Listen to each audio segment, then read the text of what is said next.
Welcome to My Story 180. It's our first ever one here, part of the Good News Crew production, and we're excited to be here. And the whole goal of this is we had a quote from our pastor in his sermon he used recently.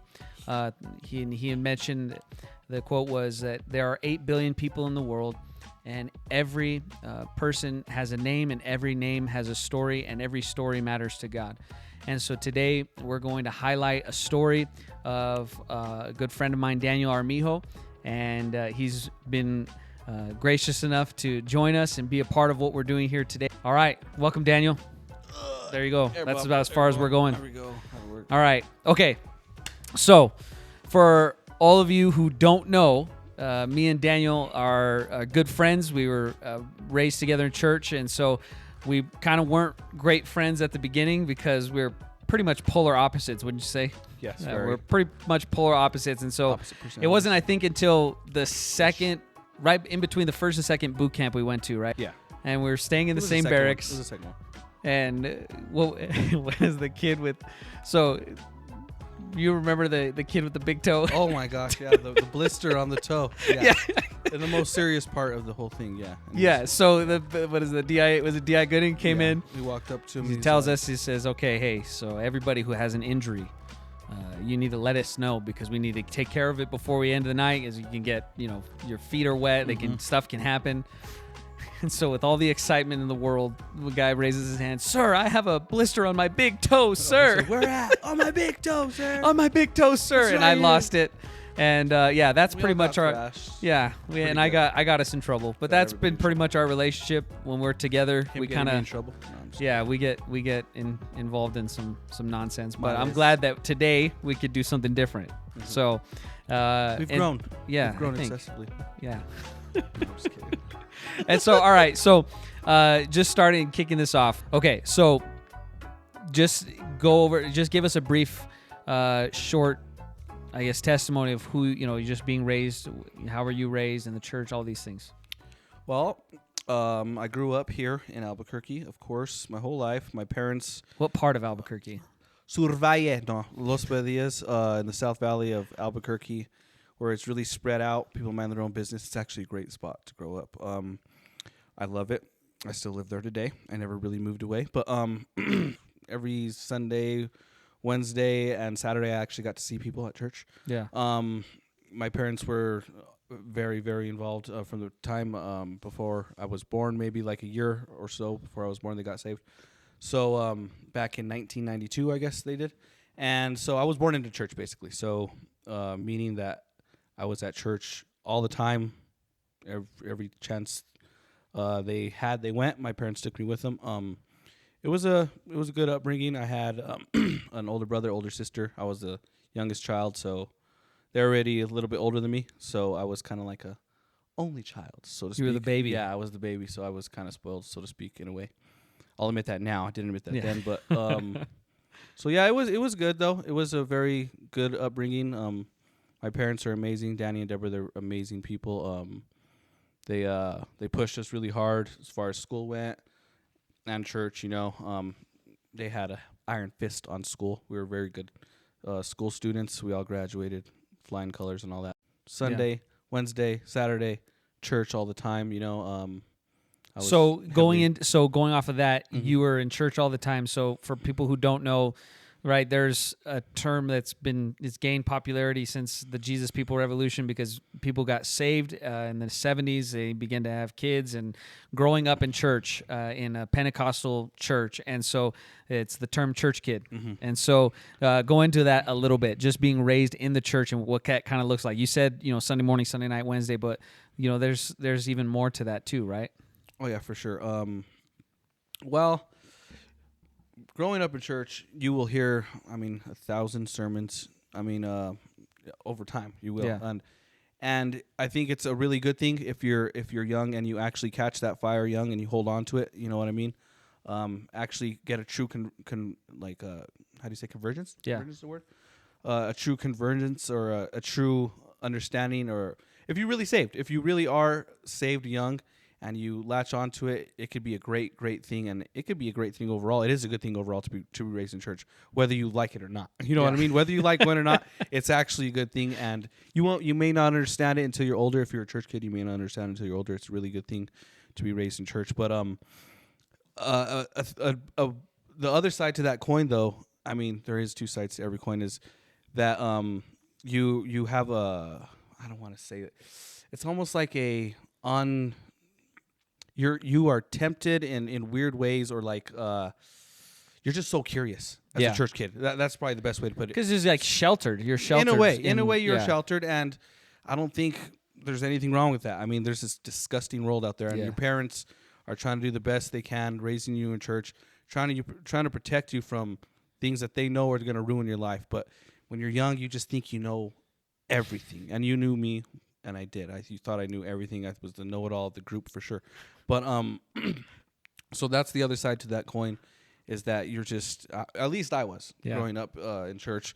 I was just too dang curious about everything, and maybe I just didn't ask enough questions about things. But as I got older, it kind of showed itself that the curiosity just was too much for me after a while. But growing up in church overall is a very good thing, I think, and it should not be taken for granted for sure.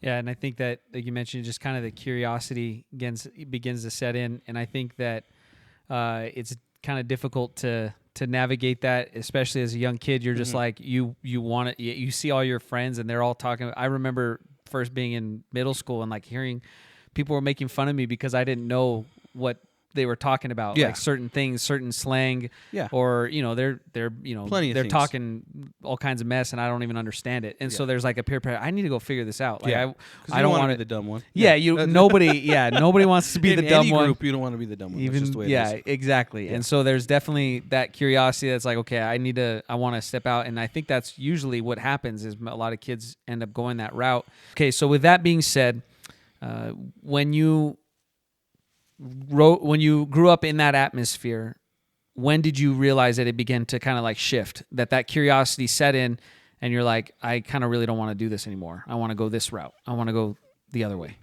Well, at the boot camp that you were talking about, I had actually really thought about serving God for sure. Like I was like, this is it. I'm all in. You know what I mean?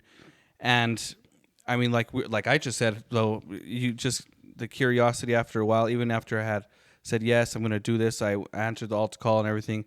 And it just, after a while, it was compromise. Right. Compromise. It was just compromise. I didn't make stands at school, and that's when I knew. That's when I felt like, okay, this is just, I'm just going to give up on this because the compromises that I was making just totally took me into sin, and I knew that I no longer had control over it, so to speak. Yeah. Like you have control over what you do, but like I knew that I had surrendered myself over to it, and I knew that the curiosity, so to speak, had killed the cat. So you know what I mean? Like I was just all in for the sin, and I didn't care at that point anymore.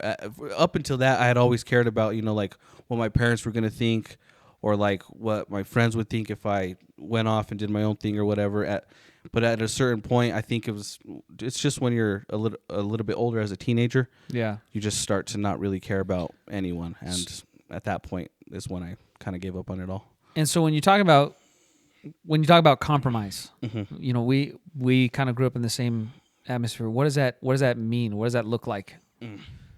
Well, it's just a little sin at a time. You think it's not a big deal. You're like, just to be cool, try to be cool. I was never really that cool, but to try to fit in with the cool kids at school, you're like, sure, I'll start talking like them. So then you start whatever, cussing. It's little sins, I'm telling you, will lead to bigger sins. Yeah. And once you start cussing or whatever, or just acting like them, same dirty jokes, same whatever, then you're like, I might as well just try a little bud, smoke a little bit. So then I started to smoke a little bit, and then from there you get more into drinking, and then from drinking you're drunk, and you just start doing more and more things, compromise after compromise after compromise, and then after a while you're just a full-blown backslider. You know what I mean? Yeah, it's like a snowball effect. Yeah, and to be honest, I mean, before all that, it's like I almost convinced myself that I was that I was saved, and I don't know if I ever actually got it the first time. You know what I mean? Like I went, I answered the altar call or whatever, but like I never let it. I never actually stepped into it like you guys did, like a few other people from our group did, and they ran with it. Like I was saying, they when they grew up in church and they grabbed onto it, they held onto it. Yeah, they had a little bit of difficulties, but they were able to hold on to it, and I mean, it worked out for them, a lot of them. Yeah. And so that's another, going back to what we were talking about, it's actually a good thing to think about, that some church kids, if they do catch fire young and they hold on to it, it could work out very well for them. I think it's important to note, though, too, like, even for those who, like, say it worked out for them, right? They kind of ran with it. I think even for my own self, there was definitely times where being raised in church, you still always had to battle. Even after salvation, you get saved, and it's like there's still a desire to be a part of this world and try to act like them, try to talk like them, because you just always want to fit in. I think we all put up a facade. Whether you're a church kid, whether you've never been saved before in your life, you don't even know who Jesus is, but no matter where you are, I think like humanity, we can be chameleons, right? Where it's like wherever we're at, it's like I got to do this so I can fit in. And that gets exhausting. Yeah, it gets really exhausting. And then you end up becoming somebody that you were like, who is this guy? Yeah, like, you're trying to remember lies, trying to blend in. It's just gets exhausting. Compromise and exhaustion of just being two different people, right, ultimately just drove me completely away from And everything. I think that's a good point to make, because your testimony is you raised in churches, so people, that's not everybody's testimony. That's the majority of people, that's not their testimony. No way, yeah. But sin has the same effect, but in different ways, in different upbringings. Is that sin is sin. Is that it's destructive in every way, in every manner. And so when you look at something like that, it's easy to say, oh yeah, they grew up in church, blah, blah, blah. But everybody's like that. Everybody has those natural tendencies to try to fit in, and they end up in a snowball effect. Oh, yeah. And now they're doing all these things they said People they'd will never be do. completely different things depending on which part of their life or which group of friends they're with. Right. Just trying to find out who they really are. And you'll only really find that in God. So with that being said, that triggers kind of like my next question. So can you point to or share some of the factors or experiences that initially led you like to say, you know what, I'm just not doing this? Well, honestly, drugs had a lot to do with my entire spiral out of control, whatever you want to say. I think at the point where I was just, I had gotten married and stuff when I was younger, like 18, like right away, super fast. And I got a family right away, and I tried to keep it together for them for a while, but ultimately, like I said, the drugs had a really big hold on me. Every kind of drug you could pretty much think of, like every single one, I tried. I did. And I think, at that point in the midst of addiction, that's when I knew that I wasn't ever going to go back. That's when I knew. And it had probably something to do with a lot of the friends that I was hanging out with. They could handle drugs, so to speak, better than I could. Yeah. And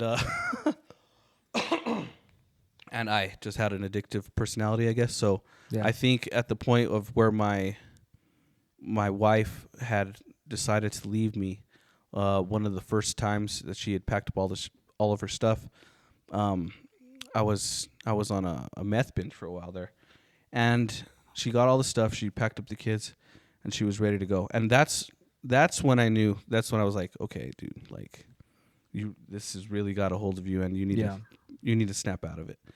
And I still didn't get saved then, but I knew, because growing up in church, you just know you know the truth, you know what's right, but you still push it away. But that was probably the lowest point, and I knew that it had such a hold on me, everything that I was involved in. And I mean, I try to get my life a little bit better, and I mean, I did, so to speak. I got off of speed. I got off of all the hard drugs, and I just was smoking and smoking weed and just selling. Yeah. So in a way, I kind of try to clean up my life a little bit, but I was still. It's crazy. It's like a roller coaster, sin. Yeah. I mean, you'll say, "Oh my gosh, what am I doing?" And you'll try to fix everything, and you will for a little bit, and you'll get a little bit better. But then something else will come up, and you'll go straight back down. I started doing coke again. for a long time I didn't. So then I started doing coke again, and the fight started again with the wife. Started being an idiot. You know how I am. Started being an extra idiot when I'm on drugs. So, like it's a cycle. It's a vicious cycle, sin. And a lot of people say that, I have my life under control. I'm good. You know what I mean? And some people that might be true. Yeah. But after a while, you'll find out that you're still empty. Like at the end there, right before I got saved, I had my life together, so to speak, in a way. You know what I mean? But I had everything that you think you should have. Sin, I've seen both sides. Sin has taken me down both roads, so to speak, to where I had nothing, to where literally my wife was leaving me, and then down the other road where I had everything you should have. Yeah. And I was still empty in both places. I think it's interesting to point that out, because for so many people who don't know Jesus Christ, and it's like they go through the ups and downs of life and they don't have that reference point, it's like they look for like merit badges, like, oh, I'm doing good, like here I stopped doing this and I stopped, and that's the point of like I'm heading in the right direction.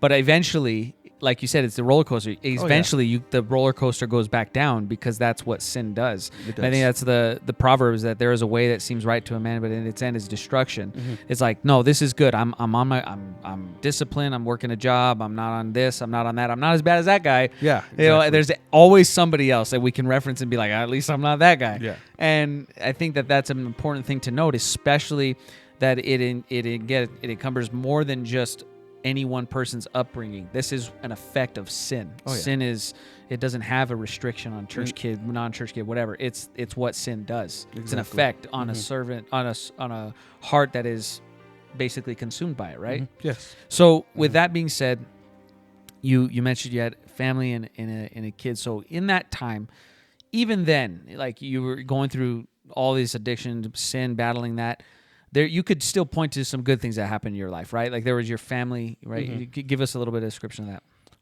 Well, yeah, like I was saying at the end there, I had at the time, I think I had 5 kids.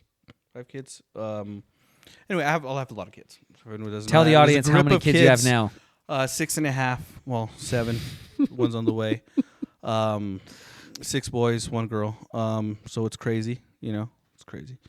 But we get through it. I'm just playing. No, it's fun. It really is fun. It really is fun. It's a fun time. I mean, I am blessed. I was blessed even back then with the family that loved me, with the wife that stayed saved through all of this. The stuff that lady had to endure, it's insane. Like, I won't even go into that, but it's insane what she had to go through, and what she had to pray for so many years, what she had to believe God for God to change me and to actually get a hold of me. And I thank God for her every day for that. But that is ultimately the biggest blessing probably that I had back then. If I didn't have her, I would probably be dead. Like, no, that's a fact. And you had some close encounters, right? Like, tell us about for people who know you. Like, you had a car wreck, right? Yeah, I was in a car wreck when I was like 17, 18. I can't remember exactly, but I was younger. The Toyota Tercel. Yes, it was an amazing car. Yeah. It was my first car. Fantastic car. The best car. I was driving. Excellent car. The best. Toyotas, the Japs make them good. I was driving one night on the way home. I was driving like an idiot. Sorry. Yeah. I was driving like an idiot and going too fast, and I lost control of my car, and it went up on a sidewalk. Yeah. And it was sliding. And I remember looking at the guardrail, and the guardrail's coming right towards my car. I'm like, this is not good. I didn't say those exact words, but I cussed something, and then the guardrail hit the passenger side door. I remember it hitting the steering wheel and going out the driver's side window. I was like, oh my gosh. And I flipped around in the car. It was about, 50, 60 miles. It was pretty quick, but the guardrail went right past me. It cut my leather jacket, and I basically was unscathed. Cue the picture, if there's a picture. And then that had to have had God's hand on me for that. Yeah. I mean, there's no way someone should get in a wreck like that and survive. There's no way. So I think beyond a shadow of a doubt, God had his hand on me on that one. And then another time, I was on a binge. It was a savage binge. It was like I was awake for like 4 or 5 days. I don't remember was a long time. And I got in a really depressed state, like wicked. It was almost like demonic. Yeah. I don't know how to describe it. It was super dark. And I'm like, this is never going to end, dude. You should just, let Bree go. Let my wife go, let her live the life that she should live, because you're just going to keep dragging her down. And it got real dark, real black, visually even. And I got my gun, I chambered it, and I was like, just get this over with, dude. Yeah. Have some decency for other people. Like, you know what I mean? So, I know you probably don't know what I mean, but it's just a really depressed state. But so I went to my bathroom. It was like 3 a.m. Bree was asleep. I went to my bathroom. I got on my knees, and I got ready. And I was like, I didn't write no notes. Yeah. I didn't tell nobody. You don't tell nobody. I went in the bathroom. I got on my knees. I got ready to do it. And then Bree woke up I don't know why, but she woke up. It had to have been God waking her up or something. I'm not trying to make a big old religious thing about this, but she had to have been waking up for some reason. And she walked down the hallway, which it wasn't even our bathroom, it was the guest bathroom or whatever. Walked down the hallway, saw what I was doing, grabbed the gun from my head, and then she just sat there and we just cried for a long time. And even then, I don't know why I couldn't wake up to myself or to my stupidity. And I wish I did, because it probably would have saved us a lot of heartache. But yeah, that's another time that I think that I almost died too soon, and I think God had his hand in that. And so you mentioned even then you were it still didn't lead you to Christ even at that point. And so could you point to the moment or several moments, I guess, leading up to it where you actually did go back to Christ? Well, I was a stubborn individual for sure. And after a while, I mean, when you're backslidden, when you know what's right, anyone could tell you, like, they could try to witness to you, hey man, this scripture, Yeah. and it's like, get away from me, because I know, like, you really do, like, you've heard so many sermons and you know Right. the truth. But after a while, I think I was backsliding for like 8 years. I have no idea, but it was a long time. After a while, it started to, like, get through to me. A couple of sermons actually hit home, and there was this one night. There was a band. I don't remember the name. Was the band's band? Unmasked. Unmasked played this song, "Dancing with the Devil," and I got convicted for the first time in years, man, because I never really got. It's strange the things that God will use to actually wake somebody up, or strange things that will actually happen to people that will actually smack them upside the head, And so I told my wife, I was like, man, that was actually a convicting song. And she was like, what did you just say? I was like, that was a convicting song. That's crazy. She had a glimmer of hope. Yeah. And even then, though, I was like, whatever. Later, you know? And so I was just, it did deal with me, but I was like, nah, not right now, And so a little bit of time went on, I don't know, a week or so. It wasn't that long. There was a kid named Raul, and he grew up in our church. I think everyone knew him around. You knew Raul. Yep. And I knew him since he was really little, and we grew up together. Basically, I was a little bit older than him, but after a while, he went through some trying times, whatever you want to call it. His dad had kicked him out of the house, and he had nowhere to go. So I was like, "You come live with us." So he came and lived with us for, I think it was like a year, or maybe a year and a half. It was a while, and so we did everything together. At that time, I sold a lot of drugs, so we did that together. Kind of sad, but that's what we were always together. Is what I'm saying. It wasn't some crazy psychoness.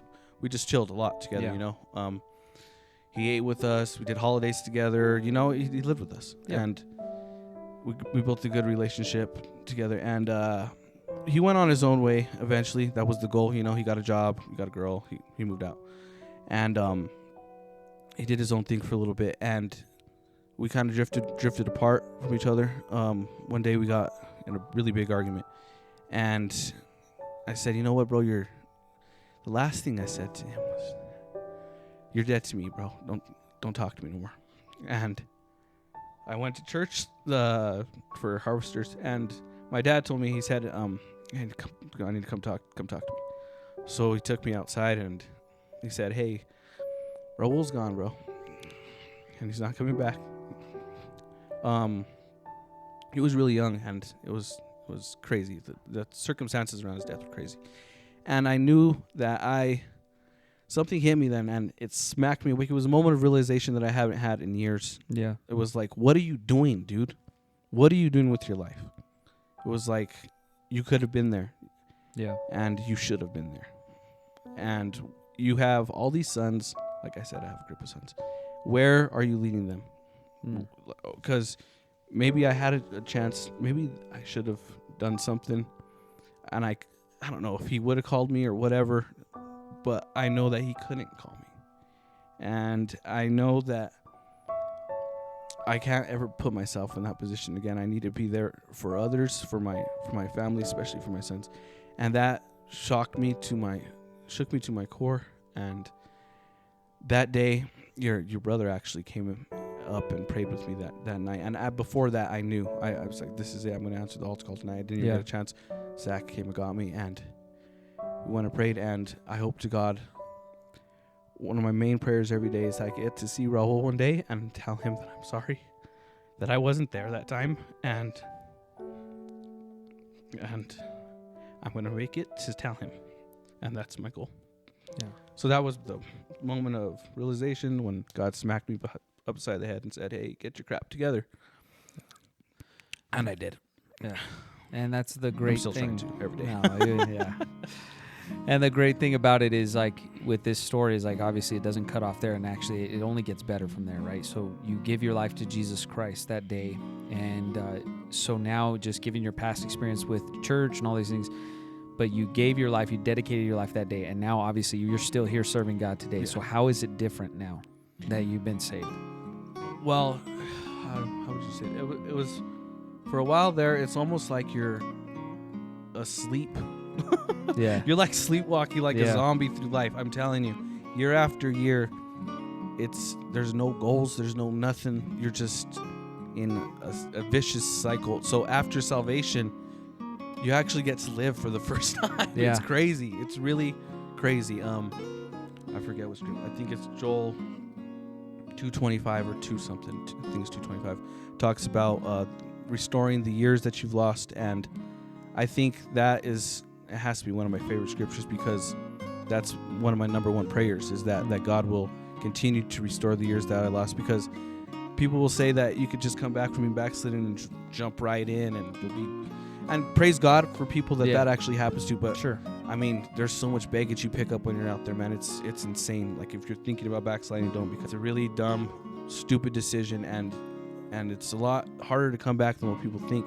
But when I did come back, God, it was very faithful to restore a lot of the things that had happened in my family, or fix things that had happened in my family. Yeah.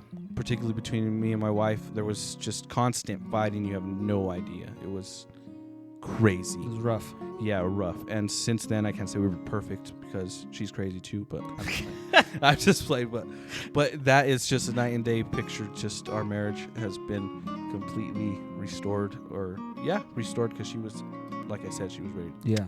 Chale, homie. She was ready to go. And and just being able to be there for my kids, especially because I knew the example that I was insane, like, it was a really bad thing to be. Yeah. You know, the things I did were crazy. They were like, just like, I had a family and I was doing things that you should never do. You know what I mean? Right. Like, and to be a godly example now and actually have my kids like to be around me, and not just like, oh, he's stoned, or he's out of it right now. Just not you know, or just completely always yelling at them and stuff. But now it's almost like you get to build up your kids. You get to show them the correct way and be confident that you're showing them the correct way. Yeah. You know, and just being able to talk to God, have an actual peaceful conversation. I mean, you know what? Like you Yeah. actually are at peace for that. I am actually at peace for the first time in a really, really, really long time. And it wasn't easy at first. I mean, there's so much habits that you have to break through, and God was faithful to help me with those. I'm addiction free for sure, except coffee, you know, and that's a huge thing for sure for me. And I tried for years to get to that point, and he was able to get me there very, very quickly. And just the overall, just the happiness that you actually get from being saved, because you know that you're where you're supposed to be. That's Right. what I say. Dang, it was hard to say. You're home. Yeah, exactly. And when you're in God's will, everything is so much easier. I mean, I'm not gonna say everything's, you know, how do you say rainbows and how does sunshine, lollipops, and rainbows. Yeah, it's not that, but God is always faithful to help me through every trial. And before that, I was always just trying to help myself through trials. And now there's actually someone there to get you through everything. It's the peace that God brings that nothing else could bring. Yeah, and so as we bring this down to a close, Daniel, who's Jesus to you?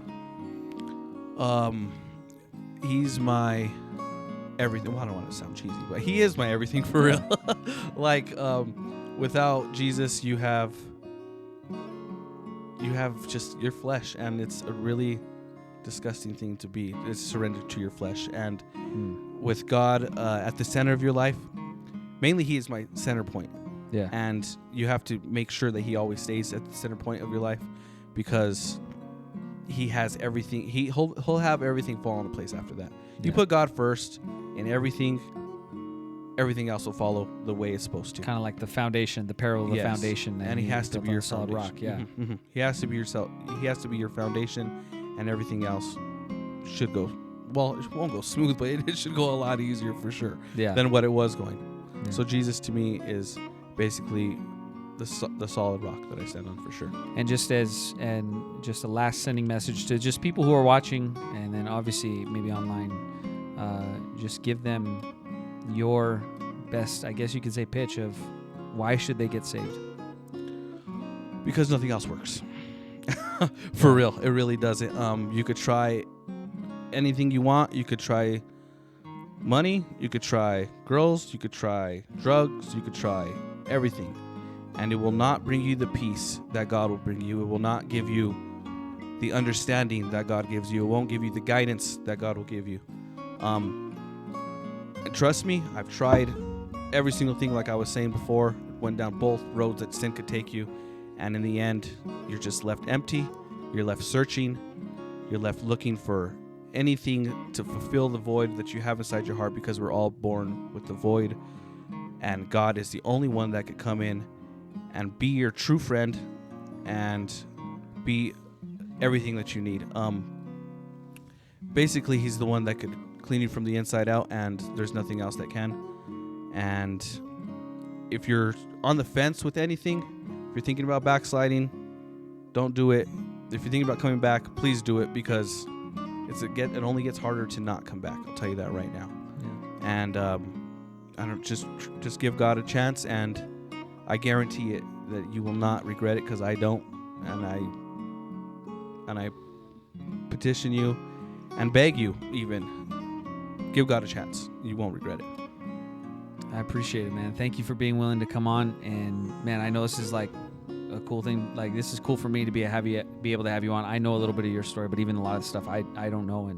And I believe and I know that people can see this and see that there's hope in Jesus Christ. And that's the whole reason for us, and not to any other purpose other than for people to realize that there's power in the blood of Jesus Christ. And so for those of you watching even now, maybe you're watching later online, there is no better testimony of the power of God. You can look at Scripture, but you can see a life change. And that's the whole idea of this. My Story 180 is that there are 8 billion people in the world. Every person has a name. Every name has a story, and every story matters to God. And so for you out there that are watching, your story matters to God, and not just that it stays the same, not that he just wants to comfort you. He wants to change your life completely. And so that's the whole idea of this, is that people can see and people can hear about the life-changing power, the addiction-breaking power, the comforting and loving power of Jesus Christ that can change and set people free. So I thank you, man. You really hit it. You hit a home run, and I'm believing God that people are going to be touched by this. And thanks for coming on, brother. No problem. Well, thank you for having me. All right. Cut. That's a wrap. Let's hit it. That was cool. Leandro was deep in meditation during Bro, you were the asleep. Were you passed out or what? Did we put you to sleep? Are you serious? I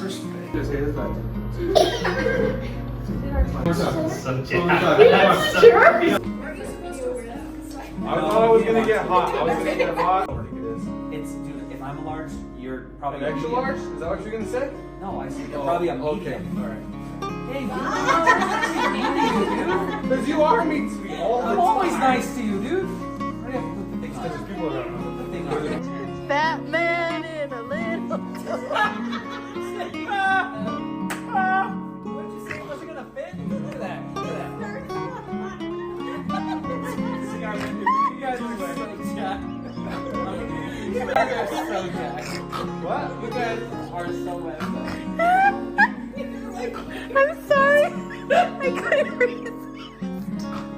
So that's going straight in the intro. No. Yep, it's happening. It's already.